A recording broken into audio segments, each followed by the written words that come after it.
Welcome to the new setup.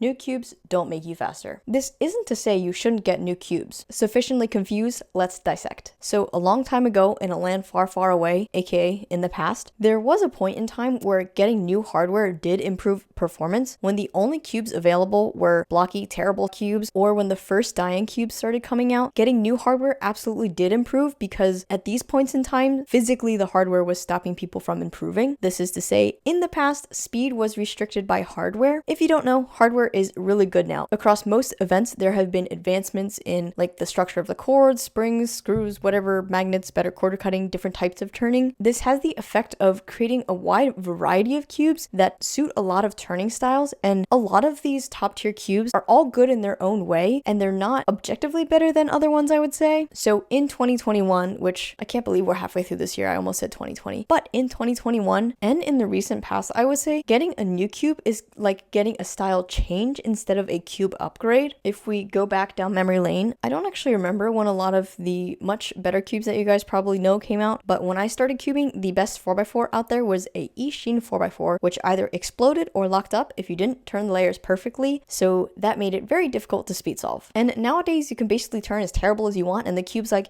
you want corner cutting? I got it. And maybe this is me as a salty cuber who had to grow up on really crappy cubes, but I think getting really high tiered cubes at the beginning can actually make you a worse cuber because you're unable to control the cube and your turning style is basically adjusted to that one puzzle. So if you rely on corner cutting to make turns, that's a pretty bad habit. Although I guess if you always just use cubes that can corner cut, it's fine, whatever. But it really doesn't translate well to big cubes, can cause a lot of explosions. Also, another point I see is that people think that getting a new cube will make them faster, and jumping back to previous points in the video, there was a point in time where this is true, but that time is not now. The only way to get faster is to practice more and learn new things. Although kind of in a weird way, sometimes getting a new cube is motivating to practice and learn more, in which case that will make you faster. So it wasn't the act of getting the cube that made you faster, it was the anticipation of getting the cube. I don't know. So cubes help, especially with motivation, but don't expect to drop 10% just because you got a new cube. However, I think you should still get new cubes.